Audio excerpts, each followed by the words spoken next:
2020 जातीय शिक्षा नीति केंद्र सरकार द्वारा यह आडप्ट करा जायछि कार्यकारी करा जाउछि किंतु दुर्भाग्यर कथा आम राज्य सरकार गत आम सरकार आसवा पूर्व जो राज्य सरकार थिले ताकू समाने कार्यकारी कले नाही आउ सेथि पई आमे 5 वर्ष आज पछकू पड़ी जाइछन्ती कारण किभଳି भाबरे वर्तमान आमे से स्तर को पहुँचवा आमको त्वरित पर्यायर ए कार्यक्रम को आमको करने पड़ो आउ से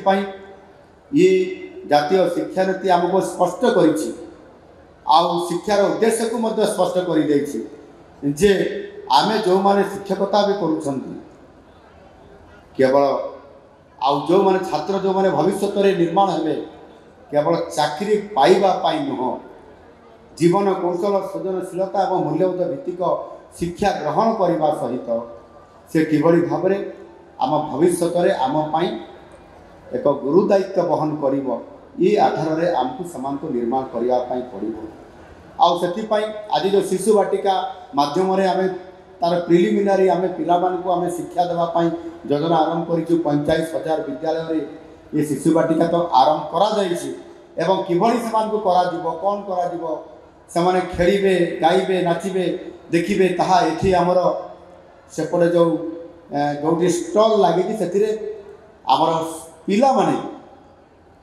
टीचर मानक सहित पिला माने जो अछंती हमर स्टूडेंट्स माने हमकु ताकु देखुथिले एवं निश्चित भाव रे एभଳି एक आकांक्षी पाठ्यक्रम यह जहाँ आम